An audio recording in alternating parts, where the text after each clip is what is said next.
প্রথম চিন্তাটা কি হবে?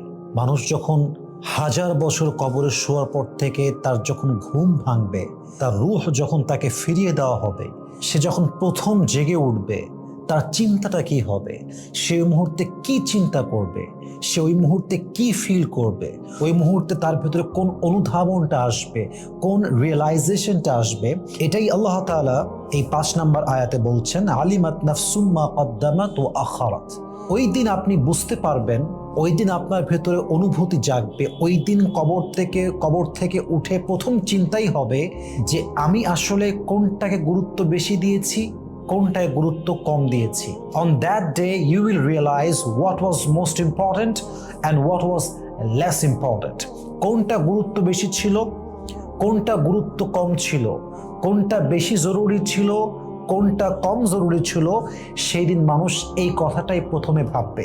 এটাকে আমি আরেকটু ব্যাখ্যা করতে চাই। দেখেন, প্রথম ৪ আয়াতে আল্লাহ তাআলা সূরাতুল ইনফিতারে কিয়ামতের বর্ণনা করেছেন। ইদাস সামাউ ফাতারাত, যখন আসমানটা বিদীর্ণ হয়ে যাবে। ওয়াইদাল কাওয়াকিবু ইনতাসারাত, when the stars fall away, তারাগুলো বিক্ষিপ্ত হয়ে পড়বে। ওয়াইদাল বিহারু ফুজ্জিরাত, সমুদ্রগুলো তার পানিগুলো সুনামি ঝড় হলে যেমন উতলায় উতলায় পড়ে, সমুদ্রের পানিগুলো উতলায় উতলায় পড়বে। ওয়াইদাল কুবুরু বু'থিরাত, কবরগুলো থেকে মানুষ যারা আছে, কবরগুলো থেকে এরকম খুঁড়ে খুঁড়ে বের করা হবে। যেমন একটা ব্যাগ আছে, ব্যাগের মধ্যে আপনি চাবি রেখেছেন, বই রেখেছেন, মোবাইল রেখেছেন, সব কিছু রেখেছেন। আপনি যখন চাবিটা খুঁজতে যান, সব কিছু যে আওলাতে হয়, সব কিছু যে বিক্ষিপ্ত হয়, এটাকে বলা হয় বু'থিরাত। এটাকে বলা হয় বা'সারা থেকে এটা আসছে, বু'থিরাত, এই বিক্ষিপ্ত করা। তো মানুষকে যখন বিক্ষিপ্ত করা হবে কবর থেকে ওঠানোর জন্য এবং তার রূহ দেওয়া হবে, অ্যাট দ্য সেম টাইম সে জাগ্রত হয়ে প্রথমে এই চিন্তা করবে যে আমার মূলত কোন কাজটা করার দরকার ছিল, আমার জন্য মূলত কোন কাজটা বেশি গুরুত্বপূর্ণ ছিল এবং আমার জন্য কোন কাজটা সবচেয়ে কম গুরুত্বপূর্ণ ছিল।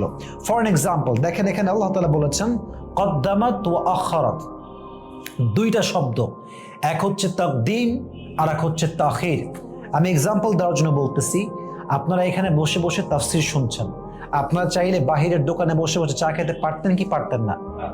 পারতেন। কিন্তু আপনার ওই কাজটা বাদ দিয়ে আপনারা তাফসীর শুনছেন, মানে আপনারা চা খাওয়ার চাইতে, আড্ডা দেওয়ার চাইতে তাফসীর শোনাকে বেশি গুরুত্বপূর্ণ মনে করেছেন। তাহলে এখানে তাফসীর শোনাটা মুকদ্দাম আর চা খাওয়া, আড্ডা দেওয়া হচ্ছে মুআখার।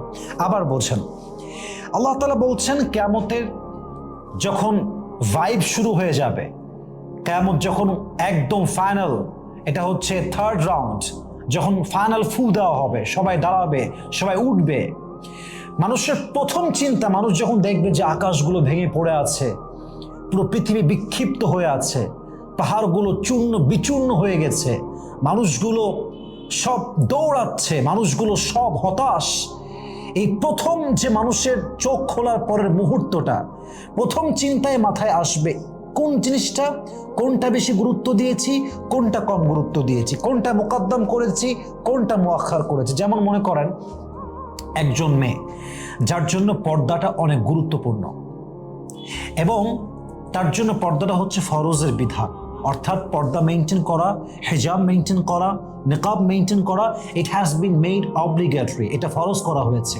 এখন সেই মেয়েটা যুগের তালবাহানায় পড়ে পর্দাকে গুরুত্ব কম দিল, নিজেকে ফ্যাশন করা, মডার্ন করা, আরও বেশি নিজেকে অ্যাট্রাকশন করে, মানুষের সামনে অ্যাট্রাকটিভ করে নিজেকে রিপ্রেজেন্ট করাকে সে বেশি গুরুত্ব দিল। তার মানে কি হলো, সে এখানে অবৈধভাবে নিজেকে উপস্থাপন করাকে বেশি গুরুত্ব দিল, আর পর্দার যে ফরজ বিধানটা এটাকে সে কম গুরুত্ব দিল।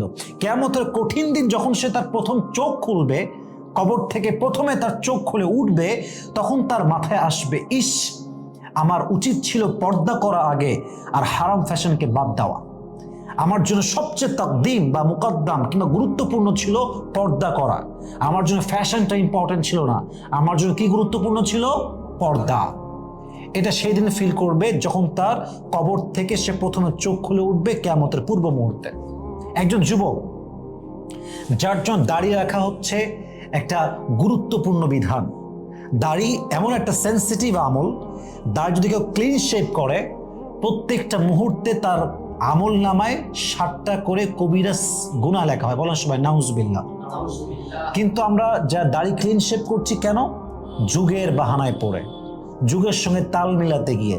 কিয়ামতের ঠিক পূর্ব মুহূর্তে যখন আপনার চোখটা খুলবে, ঘুম থেকে উঠবেন, চোখ দিয়ে সব দেখবেন, প্রথম চিন্তা আসবে, ইস, আমার জন্য দাড়ি রাখাটা ইম্পর্টেন্ট ছিল, আমার জন্য এটাই ছিল তাকদীম, কিন্তু আমি এটাকে তাখির করে দিয়েছি, এটাকে আমি কম গুরুত্ব দিয়েছি। যেই বাবা ভাবতেছেন ছেলেকে বিদেশ পাঠাইতে হবে, মালয়েশিয়া যাবে, ইটালি যাবে, দুবাই যাবে, লন্ডন যাবে, আমেরিকা যাবে, টাকা নাই, কেমনে টাকা পাওয়া যায়? সুদের ভিত্তিতে লোন নেওয়া লাগবে। এখন আপনি ভাবলেন সুদ মুদ পরে দেখা যাবে, আগে বিদেশে পাঠাই। তাহলে এখানে আপনার বিদেশে পাঠানোটা হচ্ছে মুকদ্দাম, আর সুদটা হচ্ছে মুআখার। অর্থাৎ আপনি পাঠাইতে পারলে বাঁচেন, এটা হচ্ছে আপনার কাছে বেশি গুরুত্বপূর্ণ। কিন্তু সুদ যে হারাম, এই আল্লাহর বিধানটা আপনার কাছে গুরুত্বপূর্ণ হয় নাই। সেদিন আপনি কি ভাববেন? আমার জন্য উচিত ছিল সুদটাকে মেনটেন করা, যে আমি সুদ খাবো না, আমি সুদ দিব না, আমার ছেলে বিদেশে যাক কিংবা না যাক, আমি সুদের টাকায় লোন নিব না।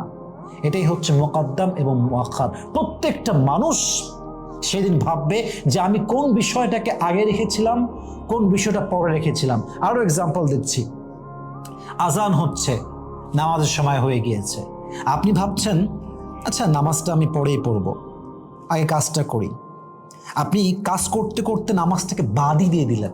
তাহলে আপনি এখানে নামাজকে মুআখার করলেন আর কাজকে মুকদ্দাম করলেন। অথচ আপনার উচিত ছিল নামাজটাকে মুকদ্দাম করা, অর্থাৎ নামাজকে মোস্ট প্রায়োরিটি লিস্টে নাম্বার 1-এ রাখা, এবং কাজ পরে, কাজের সময় কাজ, নামাজের সময় নামাজ। কিন্তু আপনি কি করলেন?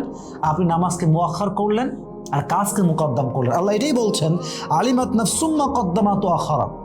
কিয়ামতের 3 নাম্বার ফু যখন হবে, মানুষ যখন তার রুহুটা পেয়ে কবর থেকে উঠবে, চোখ খুলবে, তার প্রথম চিন্তা হবে, ইস, আমি কোন কাজটাকে বেশি গুরুত্ব দিয়েছি। কোনটা হবে? ইস, আমি কোন কাজটাকে বেশি গুরুত্ব দিয়েছি, কোন কাজটাকে আমি সবচেয়ে কম গুরুত্ব দিয়েছি। এবং সে বুঝবে যেটা আমার বেশি গুরুত্ব দেওয়া দরকার ছিল তা আমি কম গুরুত্ব দিয়েছি, যেটা আমার কম গুরুত্ব দেওয়া দরকার ছিল সেটাকে আমি বেশি গুরুত্ব দিয়েছি। অতএব এটা আপনাদের মূল মেসেজ। আজ থেকে যখনই 2টা সাবজেক্ট সামনে আসবে, এক হচ্ছে পরকাল আর এক হচ্ছে দুনিয়া, আমি আবারও বলছি, এখন থেকে এই আয়াত থেকে শিক্ষা হচ্ছে আমাদের লাইফে যখনই 2টা সাবজেক্ট আসবে, এক হচ্ছে দুনিয়া আর এক হচ্ছে পরকাল, আমাদের ফার্স্ট প্রায়োরিটি, প্রথম গুরুত্ব আমরা দিব পরকালকে, তারপরে দেব দুনিয়াকে। এবার আমি প্রশ্ন করতে চাই, আপনার উত্তর দিবেন। দুনিয়াও আসছে, পরকালও আসছে, 2টা অপশন আপনার কাছে আছে। আপনি কি দুনিয়ায় বেছে নেবেন না পরকাল বেছে নেবেন? পরকাল। তাহলে আল্লাহ তাআলা বলছেন, আলিমাত নাফসুম মা কদ্দামাত ওয়া আখারাত, on that day they will realize what